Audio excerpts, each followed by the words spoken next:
Today is a special day that we are commemorating Thanksgiving, a time when we remember and we appreciate God for all the good things that He has done. But I want to reiterate that Thanksgiving is not just about what God has done, but it is about believing God and thanking Him also for what He is doing now that we might not be aware of and what He's going to do, what we have asked Him for. We have not yet received the answers. We have not yet seen the results, but are believing that He is working it out and it's going to come. Amen. Our text today is coming from Ephesians chapter 5, verse 17 to 20. Therefore, do not be foolish, but understand what the Lord's will is. Then we skip to go to verse 20. Always giving thanks to God the Father for everything, in the name of our Lord Jesus Christ. Amen. And don't be foolish, but do the things that are within the will of God. And it is one of God's will that people of God, Christians, must give thanks. When we are observing Thanksgiving, when we are testifying, we are fulfilling the will of God. It is God's will for the children of God to be grateful.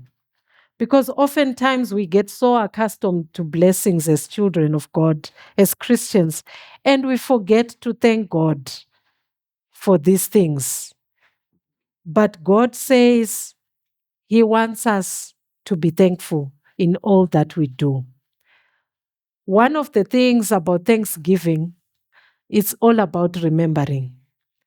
Remembering what God has done, remembering what the Word of God says. When you look at the Israelites, most of the feasts and the festivals that they observed or that God asked them to observe, they are all centered around Thanksgiving. When God asked them to observe these feasts, I say they are all centered around Thanksgiving, remembering what God has done, remembering where God has taken them. When they would celebrate the Feast of Tents, it was just about remembering that Exodus, what they went through when they were coming out of Egypt onto the promised land during the time of the desert, during their time in the desert. So it's interesting that there were so many feasts and festivals that the Israelites would observe, but they're all centered around Thanksgiving. It means Thanksgiving is an important aspect to God. God values Thanksgiving. When you look at the way God arranged things in life, you realize that God expected them to also impart the spirit and attitude of thankfulness to their children. When God gives instruction to the children of Israel, He tells them that when you are in your homes, talk about the law of God and also the deeds that the Lord has done. Talk about it to your children because God wanted them to always have a spirit of remembrance. He didn't want them to forget. God did not want them to forget what He has done for them. And this is the same with us. God expects us to have a generational transfer of knowledge. I've just called it a generational transfer of knowledge of events that are worthy of thanksgiving to our children. It is the will of God that when God has done something for us as Christians, our children must know the things that God has done for us. Our families must know, the people around us must know what God has done for us. David would even mention it that I will go and give thanksgiving. I will go and thank the Lord and tell it to the multitude what the Lord has done for me. It means it is God's expectation that what He does for us must not remain with us alone, but we must tell it also to others. When you look at the children of Israel when they crossed the Jordan River, God instructed Joshua that he must set up memorial stones. He must set up a set of stones by that river. And the intention was that so that there will be remembrance of what I have done when they see it. God expected them to have memorial markers. Whenever something would be done, they would set up altars so that anyone who would pass, he would ask, why do we have an altar here? And he said, because we remember what God has done for us. It is a marker for what God has done for us.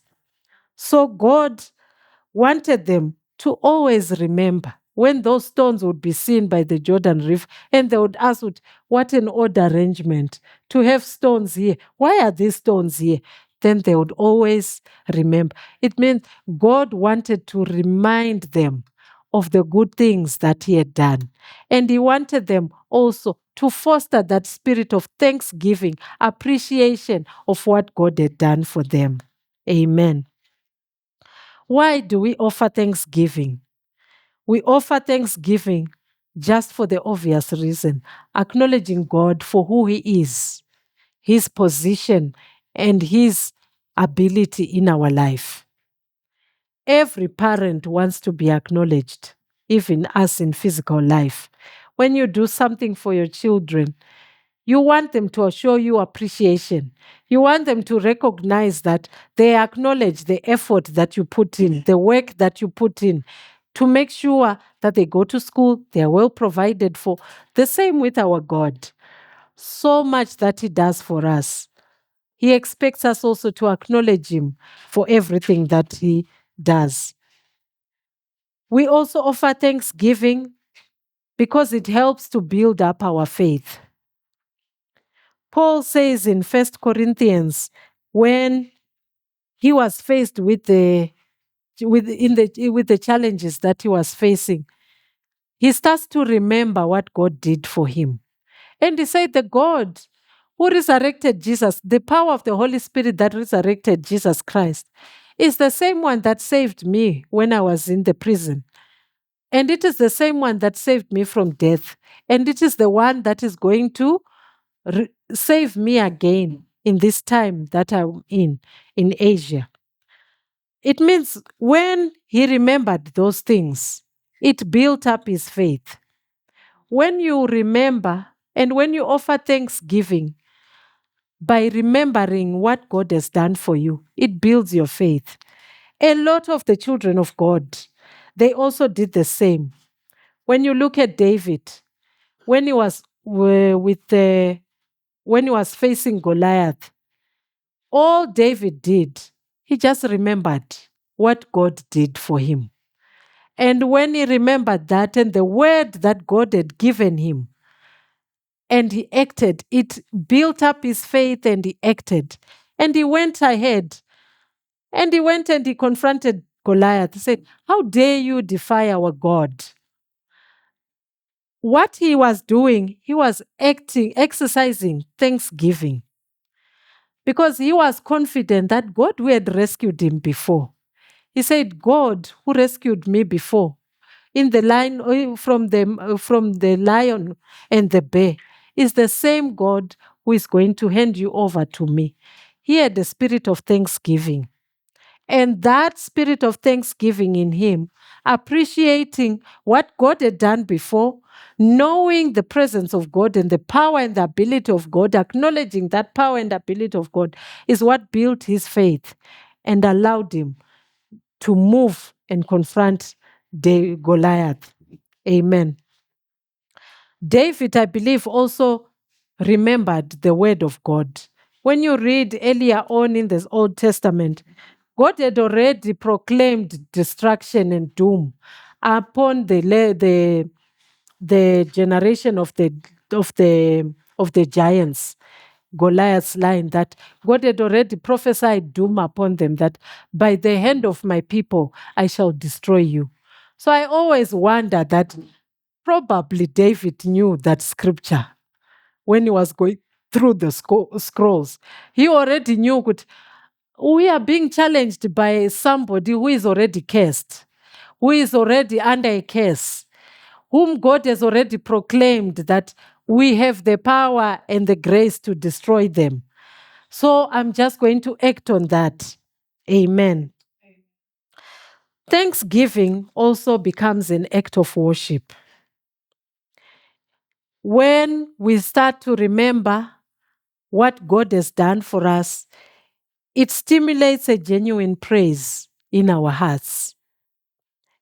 And when we start to praise God with that genuineness, the Bible refers to it as a sweet aroma in the eyes, in the nostrils of the Lord.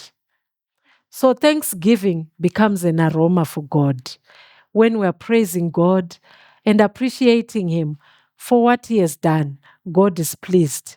He sees it as an aroma to Him. Thanksgiving is also important for us because it helps us to avoid forgetfulness and keeps us from sin. Sin of disobedience, sin of failing to have faith, of doubting God when the situation seems overwhelming. When do we thank God? We give thanks to the Lord after the blessing, just as we have been doing. We've been thanking God for the victories that God has been giving us. The children of God also used to thank God for the victories that God gave them. You can also give thanks. We also give thanks to God before we have gone into the battle. You can find a reference to that in 2 Chronicles chapter 20. Jehoshaphat, when he was about to face the Ammonites and the Moabites, he was already facing the army. And what he did before he faced the battle, first he went to God and he told God about it. After telling God about it, he started worshiping God. And as he worshiped God, he arranged an army, a team of people to praise God. And he told them that you will go before the army and praise God. And when you read the words of the praise that he said, giving thanks to the Lord for his faithfulness. He was already beginning to offer thanksgiving before the battle. Already thanking God that God, we are thanking you for your faithfulness, that you are going to be with us. You are a powerful God and you are going to prove this power. You are a God of war and you are going to fight this battle for us. And God, the Bible says, immediately they began to offer this praise, giving thanks to the Lord for his faithfulness. God confused the enemy and they were ambushed. That is what happens when we also begin to give thanks to God even before we have won, we've seen the result of the battle, acting on our faith. Actually, that actually distinguishes men and women of faith, that you have confidence in your God, that God is going to do it for me. God is going to rescue me out of this. Just like David and his colleagues did, Daniel and his colleagues did. Before they went out of the furnace, they were already filled with thanksgiving. We also have to be the same. So no matter what you're going through now, you might look at your life and think you don't have anything to thank God for, because probably you're going through a battle, you are still in the midst of the battle, but give thanks to God for the power that He has, the ability that He has to intervene in your situation. Jesus Christ, before Lazarus' tomb, He had not even attended to it, but He already gave thanks. That God, I thank you that you have heard me and you have already answered me even before I have, even before Lazarus has woken up. And then we can also offer thank God. We can also offer thanksgiving in the battle. Daniel 6, verse 10. Daniel is in the midst of persecution with the king for not bowing down to the king.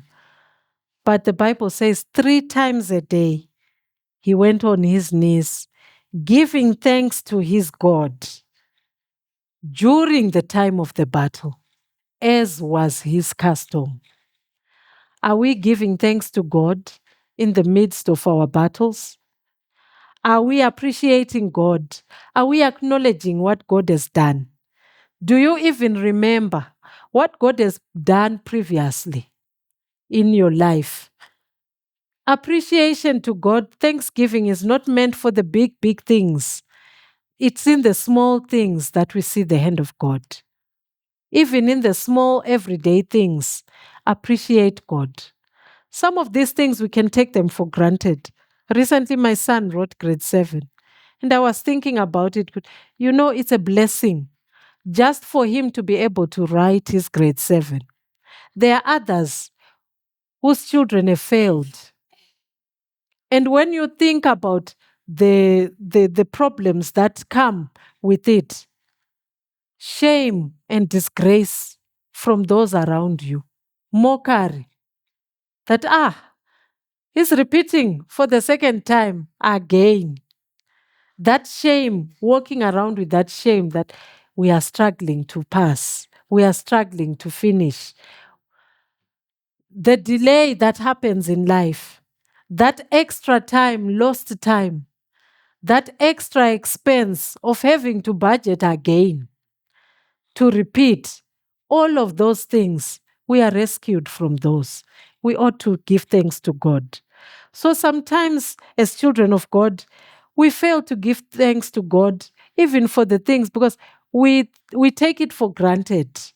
But when you see others who are in similar situations, I was looking at my son the other day, and one of his friends has not been able to go to for soccer practice because they could not even pay the 200 rand. And yet both of the parents are working. And I realized that these are the small graces, seemingly small, but graces that we are receiving from God. Yet we so much take it for granted. That you are just able to pay for your child to attend a training session. Someone's child wants to go. They want to be able to be part of it. They are losing an opportunity. Maybe that child was supposed to be nominated. Recently, they were having selections for the national team. Perhaps that child who has not managed to go, perhaps was one of the nominees. But they've already lost the opportunity because their parent has failed in that. And yet we are managing to do those small, seemingly small things, yet they are big things in the realm of the spirit. So we must give thanks in all circumstances. And that is my last word, just a word of encouragement that today is a special day. As we are giving thanks to God, let's also make it a mandate to make it also a generational transfer of knowledge. Let our children know what God has done. Just as God also instructed the children of Israel that talk about the deeds of God, remember the deeds of God. Even as we pray, have something that even when you are praying, that you remember to thank God for. Oftentimes, I've had opportunity to listen to my mentor, who is my mother, when she's praying. And I realize that she's also one person who also lives a lifestyle of thanksgiving. A lot of times when she's praying these personal devotions, not the public prayer, I've taken time to listen to her prayers. She takes time, she'll be thanking God, she'll be praying for each of us one at a time. But I realized something that when she's praying, when she mentions maybe she's praying for me, she begins to mention events. I remember one time she was saying, "Thank you, God. I'm praying for Kudzai." And then she started referring to events that I didn't even know I was aware of. Eventually, I had to find a way when she was saying, "You know, God, when I gave birth to her, the way she was so sick, that year when she was in primary, I never expected that she would grow to this age. I never expected that she would manage to even, but I'm surprised that even now she's got children, four for that matter. She's healthy." And she would mention events and it would remind me to, oh, so we've passed through this. There is something when we read the Bible and we remember and give thanks to God for the acts that He has done in the Word. But there is a personal touch that comes when it is something that God has done for you personally. So it's important that as Christians, let's involve our children in our Thanksgiving. Let's share with our families because it gives a personal touch. Just recently, I was talking to my brother. When I was telling him, we were discussing, explaining to him how we have conducted the Thanksgiving at my center. And I was explaining to him that Thanksgiving, I believe Thanksgiving also helps to open doors of blessings. So I was explaining to him that, the daycare things have been very quiet. I've not been having any enrollments. I've been advertising. And then last week, a few weeks ago, we just decided that, God has taken us through a lot as a center, and we want to do a Thanksgiving and appreciate God. And we decided that we are going to should do this Thanksgiving by reaching out to the needy. So we selected a charity home for which we would donate.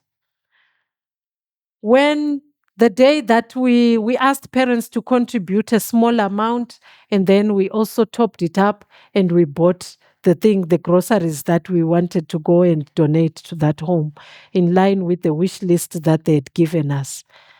That day that we were going to deliver, for the first time for an advert that I think I had flighted for about a week or two, I got the first response. Just before we left, I had one parent come in, says, I just saw an advert yesterday and I thought, let me come and inquire. We gave her all the information and immediately she paid for next year. She registered. When we came back from delivering those gifts, we had two other parents call in and register. That night, I think it was around 8:39 p.m., I had someone again call and register. And one of my workers was saying, Nyabone Market Dube, it's like this thing has opened up. It's like this thing has opened up. But suddenly, the day we do the Thanksgiving, we start to get responses. And people have been calling from that day. And I was telling my brother that, it's like a sign that God appreciates Thanksgiving. So Thanksgiving opens doors for more blessings for us. And I was saying Thanksgiving also works to encourage others in their faith. As we were sharing again, we started talking about other events that God has intervened. And I was telling him about my telephone incidents where somebody stole my telephone, my mobile phone. And I decided to do an all night praying about it. And at 4 a.m., that person came back with the phone, shaking and trembling. And I was telling him that, and he was asking, what did he say? Ndikati, I don't know. The mistake I made, I forgot to ask the guy, what happened for you to decide, let me go? That was for him to reach at 4. It means he left where he was staying around 3. What happened? I forgot to ask him. I should have asked him, what happened that pushed you to come? All I was doing I was just standing on the word of God and praying that God, the king's heart is in the hand of the Lord. As the waters flow, so you can direct it.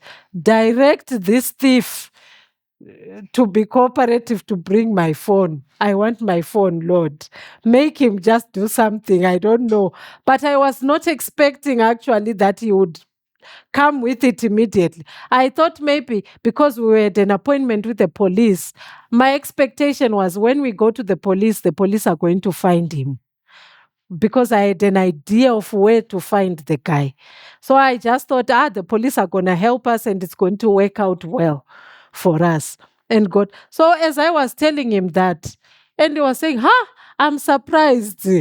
But he brought it back. That 2 or 3 days later, his son got a payout.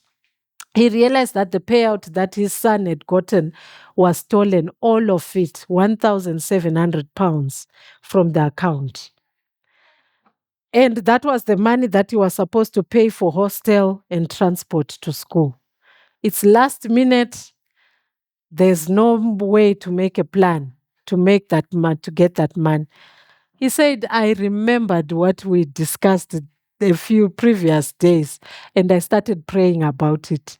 He just called me yesterday and he said, I think I spoke to him. It was Tuesday. It was on Thursday because we did the Thanksgiving. It was Wednesday. Then I spoke to him Thursday when I was telling him. It's like, yeah, that's what we spoke Thursday. And he said, since Thursday, I've been praying about it. And he called me yesterday and he was saying, just yesterday, and I was referring and saying, God, my sister's phone was stolen. I believe you have a way of helping my son. Either we're going to get this money, but he was also saying, I was not expecting that he would get the money back. I was expecting that there's going to be some other means of provision. And he said, I was also believing, God, I know you can provide for my son. But he says, yesterday he called me and he said, the guy called him on Friday, a friend of his. And he called him and he said, I'm the one who withdrew money from your account. I'm going to bring the money next week, Friday. But I've already used part of the money. So I begin to see it. When we act on the word of God and we appreciate what God has done, God also is moved. And it encourages other people. Your testimony might be someone's breakthrough, might be someone's encouragement of how much or how far God can do for them. Someone can lose an opportunity to receive a blessing because they didn't know that God can intervene in such a way. Here, my brother was saying, I was encouraged by your testimony. So your testimony today might be the encouragement that someone needed, might be the motivation that someone needed to stay on course, that what, I can't afford to give up. I can't afford to let go. I can't afford to stop because God is able. If he can do it for this person, he can do it for me. Just like David did. If God could do it for me then, he can still do it for me now. If God could fight for me against the lion then, even today, Goliath is going to hand you over to me. That was the motivation that he needed. After that, God proved himself. And the whole nation was given a decree to worship the God of Daniel. And that is David. So this is the same with us. We are not just giving these testimonies for nothing. We are encouraging each other. We are motivating each other. We are following the will of God to give thanks in all circumstances. And I believe that this day is not a wasted day. This day is the beginning of a journey of more blessings for us, the beginning of open doors, the beginning of mighty encouragement in our lives. Amen.